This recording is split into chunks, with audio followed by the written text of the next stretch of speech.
পুলিশটা কি আসলে মানুষের সাথে খারাপ ব্যবহার করে, এটাই আজকে দেখাবো। ভাই, ও ভাই, রামপুরা হাতরে রোড কোনটা?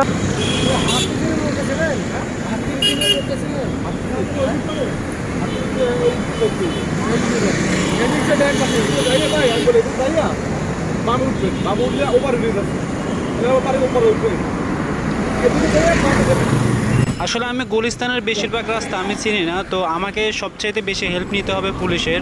তো আজকে সেটাই দেখবো যে পুলিশটা কি আসলে কি মানুষের সাথে ভালো ব্যবহার করে এবং কি হচ্ছে মানুষের সাথে খারাপ ব্যবহার করে, সেটাই আজকে দেখবেন। রামপুরা হাতরে রোড কোনটা? হ্যাঁ, রামপুরা হাতরে রোড কোনটা? সোজা ওনারা ফ্লাইওভার আছে, ফ্লাইওভার হচ্ছে। এই পুলিশ আঙ্কেলও আমাকে অনেক হেল্প করছে যে আবার তুমি এদিক দিয়ে যাও, ওই সামনে গিয়ে ব্রিজ আছে, ব্রিজ দিয়ে উঠে যাও। হ্যালো ইব্রান, আসসালামু আলাইকুম, welcome to my YouTube channel. আশা করি সবাই ভালো আছেন, আমি আলহামদুলিল্লাহ ভালো আছি। তো আমি এখন আছি গেছিলাম সদরঘাট থেকে আসছি এখন গুলিস্তান, যেহেতু গুলিস্তানে একটু মানে গুলিস্তান হয়ে পুরো রাস্তায় পুরো জ্যাম ভরে রয়েছে। তো মূল কথা হচ্ছে গুলিস্তানের মাজারের রোড দেওয়া যে বাম মাজার থেকে একটু সামনে গিয়ে যে বাম দিকে একটা রোড গেছে, সেই রোডটা আমি গুলিস্তানের বেশিরভাগ রোডটা আমি চিনি না, যার কারণে হচ্ছে আমার জন্য একটু প্রবলেম। তো জিজ্ঞেস করে করে যেতে হবে। তো আমি আজকে চিন্তা করছি যে আমি যাদেরকে জিজ্ঞেস করবো হচ্ছে পুলিশ ভাইদেরকে, কারণ পুলিশ ভাই ছাড়া এই দিকটাতে হচ্ছে, আর যদিও আমার পুলিশ ভাইদের ব্যবহার এবং হচ্ছে আচরণ এগুলো আসলে জানা উচিত মানুষের, আমার অডিয়েন্সের। তো তার কারণে হচ্ছে মানুষ সবসময় বলে থাকে যে পুলিশ খারাপ, পুলিশ খারাপ।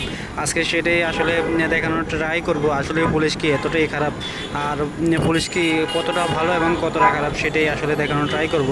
তো এই রাস্তা দিয়ে আসলে আমি হাঁটা শুরু, এবং হচ্ছে আমার বাইকের স্পিড তেমন নাই, বাইকের স্পিড তেমন থাকলেও হচ্ছে এই দিকটাতে পুরো আজকে কি কেন জানি পুরো ঢাকা সিটিতে জ্যাম। আমি আসার সময় অনেক জ্যাম পাইছি, এখন যাওয়ার টাইমে প্রচুর জ্যাম পাইতেছি। তো চলেন আগে এখান থেকে বের হই, এখান থেকে বেরিয়ে তারপরে হচ্ছে কথা বলি। রামপুরা হাতরে রোড কোনটা? হ্যাঁ, রামপুরা হাতরে রোড কোনটা? সোজা ওনারা ফ্লাইওভার আছে, ফ্লাইওভার হচ্ছে। তো ওনার সাথে একটু কথা হয়, উনি আমাকে শুধু বলে দিল যে তুমি এদিক দিয়ে যাও, এদিক দিয়ে যাও। সেটা আসলে আপনারা পুরোটাই দেখতে পাচ্ছেন। আর এমনিতে হচ্ছে পুলিশ আঙ্কেল আসলে খুব একটা ভালো ব্যবহার করছে আমাকে যদি অন্য হচ্ছে সময় যদি কোনো পুলিশ থাকতো বা অন্য কেউ থাকতো, তাহলে হয়তো আগে আপনার লাইসেন্স দেখতো, বাট আপনি এখানে কোনো লাইসেন্স দেখে নাই। তো আমি যেহেতু এইখানে হাতরেজিল রামপুর, আমি এই রোডটা আসলে আমি চিনি না, যার কারণে আসলে আমার পুলিশের হেল্প নেওয়া লাগছে। তো এই পুলিশের হেল্প নিতে চাইলে হচ্ছে আপনি আসলে পুলিশের সাথে আগে ভালোভাবে কথা বলতে হবে এবং সব কিছু ভালোভাবে কথা বলে নিতে হবে। তো আমি যে এইসব এলাকায় ঢুকতেছি, এখন যে এই রোডটা আমি ঢুকতেছি, এটা কিন্তু পুরো ভিআইপি এলাকা। আমি দেখলাম যে এদিকটাতে হচ্ছে সেনাবাহিনী এবং পুলিশ পুরোপুরি কড়াকড়ি অবস্থানে আছে এই রোডটাতে, এবং সরকারি সকল গাড়িগুলো এই দিকটাতে দেখা যায়। এবং হচ্ছে পুলিশ সেনাবাহিনীর সবাই হচ্ছে যৌথ অভিযানে এদিকে এখন পর্যন্ত পুরো কড়াকড়ি নিরাপত্তা দিয়ে রাখতেছে। তো যার কারণে হচ্ছে কেউ কোথাও দাঁড়াতে পারে না, এবং কেউ যদি হাইটা যায় সন্দেহজনক হলে তাকে জিজ্ঞাসাবাদ করা হয়। তো জিজ্ঞাসা করার পর এবং হচ্ছে চেকপোস্টের একমাত্র যারা হাইটে আসবে তারাই হচ্ছে জিজ্ঞাসার মধ্যে পড়বে। এবং হচ্ছে পুলিশ আপনি এই দিকটাতে হচ্ছে যেমন হচ্ছে যারা শেখ হাসিনার কার্যালয়ে এদিকে গেছেন, যারা দেখছেন তারা হয়তো দেখতে পারবেন যে ওই দিকটাতে কিন্তু আপনার সবসময় পুলিশের নিরাপত্তা থাকতো। এই পুলিশের নিরাপত্তা থাকতো, কিন্তু সেনাবাহিনী তেমন একটা দেখা যেত না। কিন্তু এই দিকটাতে হচ্ছে আপনার সেনাবাহিনী। আর এই যে আমার হাতের বাম পাশে ওই লোকটাকে হচ্ছে সিগন্যাল দিছে যে আপনি কোথায় যাচ্ছেন, কিন্তু এই দিকটাতে হচ্ছে এখানে হচ্ছে সেনাবাহিনীর হচ্ছে গাড়ি আছে এবং হচ্ছে পুলিশের গাড়ি আছে। এদিকটাতে আপনি যতটুক যাবেন অতটুক পর্যন্ত শুধু পুলিশ আর সেনাবাহিনী দেখতে পাবেন, জায়গায় জায়গায় বসে আছে। জানি না এদিকটাতে বিএবি কি আছে কিনা, না জানি, মনে হয় যে ডক্টর ইউনূস সাহেব আছে মনে হয় আশেপাশে, ওনার সংসদ ভবন হতে পারে। আর সংসদ ভবনের মধ্যে এত নিরাপত্তা নাই, ডাক্তার ইউনূস সাহেবের যেই নিরাপত্তা দিয়ে রাখছে এদিকটাতে। তো আমাকে ফার্স্টে যে পুলিশ আঙ্কেলটা আমাকে বললো যে তুমি সোজা গিয়ে তারপর হচ্ছে ব্রিজের উপরে ওঠো, কিন্তু আমি এখন পর্যন্ত কোনো ব্রিজে পাইলাম না। তবে এই পার্কে একবার আসছিলাম, এই পার্কটার আসলে নাম কি সেটা আসলে আমি জানি না, বাট এটার ওই পাশে মনে হয় আপনার সংসদ ভবন টবন হবে, তার জন্য হচ্ছে এই দিকটাতে আসা হয়েছে। আর এমনিতেই আমি কখনো হচ্ছে গুলিস্তানের এই রোডটাতে আমি কখনো ইউজ করি না, আমার কখনো ইউজ করা দরকার পড়ে না, কারণ আমি সবসময় হাতেরঝিল রোডটা বেশি ইউজ করে থাকি। যেমন হাতেরঝিল হয়ে শান্তিনগর যে ব্রিজটা আছে, ওই ব্রিজটাতে আমি ইউজ করে থাকি। তো আমি সামনে পুলিশ ভাইকে আবার জিজ্ঞেস করবো ভাই, ও ভাই, রামপুরা হাতরেজিলা রোড কোনটা? রামপুরা হাতরেজিলা রোড কোনটা?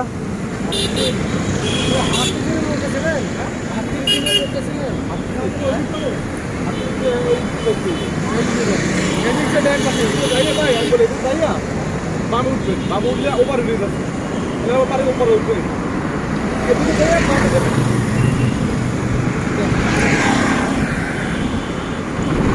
তো আমার সাথে এই ভাইয়েরও আসলে খুব ভালো ব্যবহার করছে। ওনারও হচ্ছে আমাকে দেখিয়ে দিয়েছে যে ভাইয়া তুমি এদিক থেকে এদিকে যাও এবং হচ্ছে তুমি সামনে গিয়ে তারপরে ডানে যাও। তো আমি ওনাদের কথা অনুসারে তারপরে এখন রওনা দিছি।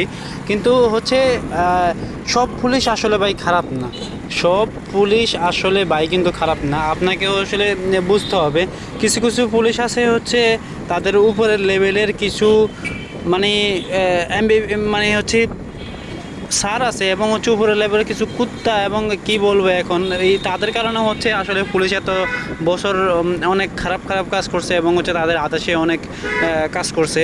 তেমন হচ্ছে পুলিশের সব পুলিশ আসলে কিন্তু খারাপ না। একজন পুলিশের জন্য পুরো পুলিশের ডিপার্টমেন্টে আসলে খারাপ বানিয়ে দিছে কিছু কিছু পুলিশ।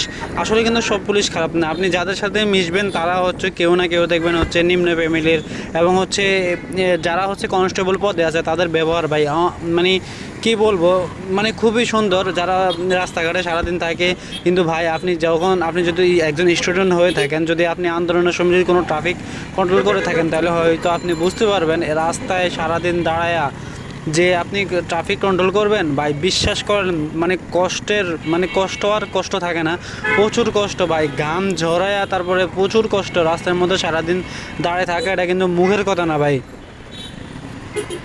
যদি সকাল 8টার দিকে যাই তাহলে হয়তো দুপুরবেলা আসতাম, ক্ষুধায় শেষ হয়ে যেতাম এবং হচ্ছে প্রচুর গরম ছিল। এই গরমের মাঝেও তো তারা হচ্ছে দাঁড়ায় থাকে শুধু আমার আর আপনার মতো এবং হচ্ছে রাত 1টা-1:30 পর্যন্ত কিন্তু তারা হচ্ছে বাইরে থাকে। রাতের 1টা-1:30 2টা পর্যন্ত 3টা 3:30 পর্যন্ত কিন্তু তারা বাইরে থাকে। তো তো আসলে হ্যাঁ, তো আসলে সে যেটা বলতেছিলাম আসলে কিন্তু তাদের কোনো কষ্টের কোনো ত্রুটি নাই ভাই, আমি দেখেছি। কারণ হচ্ছে আমরা হচ্ছে নিজেরাই হচ্ছে ট্রাফিক কন্ট্রোল করছিলাম, তখন হচ্ছে আমরা দেখছি ভাই এত কষ্ট যেটা হচ্ছে আসলে বলার বাইরে, প্রচুর কষ্ট ভাই। তো তাদেরকে আসলে পিছনে যাইয়া গালি দেওয়া এবং হচ্ছে তাদের সিগন্যাল অমান্য করা, তাদেরকে হচ্ছে না মানা, এটা আসলে ঠিক না, কোনোভাবে ঠিক নাই। যে তারা তো হচ্ছে আপনাদের জন্যই, আপনার আমার জন্যই হচ্ছে তারা হচ্ছে রাত দিন 24 ঘন্টা বাইরে থাকে এবং হচ্ছে হ্যাঁ নেয় কত টাকা নেয় ভাই, একজন সরকারি চাকরিজীবী কত টাকা নেয় যে চাঁদাবাজি করে এই করে সেই করে, আসলে করতে পারে ভাই, করবে এটা আপনার যদি আপনি আমরা ওই জায়গায় থাকতেন তাহলে হয়তো আপনিও করতেন। আপনি যদি সারাদিন ডিউটি কইরা তারপরে হচ্ছে মানুষের আচরণ এবং হচ্ছে উপরের লেভেলের কিছু মানুষের হচ্ছে উপরের লেভেলের কিছু বড় বড় কিছু আছে না তাদের হচ্ছে ঠেলা খান, তাহলে হচ্ছে আপনিও এগুলোর মধ্যে যাবেন ভাই। আসলে সব পুলিশ আসলে খারাপ না ভাই, সব পুলিশ আসলে কিন্তু খারাপ না, কিছু কিছু পুলিশ আছে অনেক ভালো ভাই। তো সেটার জন্য আসলে আমার আপনাকে হচ্ছে এদিক থেকে আসলে খুব খেয়াল রাখতে হবে এবং হচ্ছে পুলিশের সাথে কখনো খারাপ ব্যবহার করা যাবে না। আপনি যদি পুলিশের সাথে ভালোভাবে কথা বলেন পুলিশ আপনার সাথে ভালোভাবে কথা বলবে।